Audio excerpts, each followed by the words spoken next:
रसूलुल्लाह सल्लल्लाहु अलैहि वसल्लम ने इरशाद फरमाया, अल्लाह ताला का इरशाद है कि मैंने अपने नेक बंदों के लिए वो चीज़ें तैयार कर रखी हैं जिन्हें ना आँखों ने देखा, ना कानों ने सुना और ना किसी इंसान के दिल में उनका कभी ख्याल गुजरा है। तुम में से कोई शख्स जितनी देर नमाज के इंतज़ार में बैठता है, नमाज ही में रहता है जब तक बेवुज़ू ना हो जाए, फरिश्ते उसके लिए दुआ करते रहते हैं, ए अल्लाह इसे माफ़ फरमा, ए अल्लाह इस पर रहम फरमा।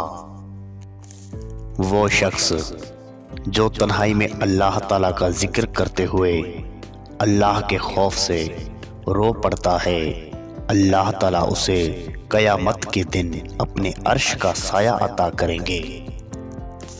और रसूल अल्लाह सल्लल्लाहु अलैहि वसल्लम ने फरमाया, तुम में से जो शख्स अपने भाई को फ़ायदा पहुंचा सकता हो तो उसे ऐसा करना चाहिए।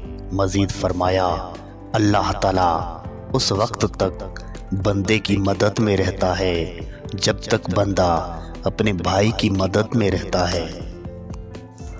कामिल मोमिन वो है जो खुश अखलाक हो और घर वालों से नरम सलूक करने वाला हो। मुसलमान दूसरे मुसलमान का भाई है, न उस पर जुल्म करता है, न उसे जालिमों के सुपर्द करता है।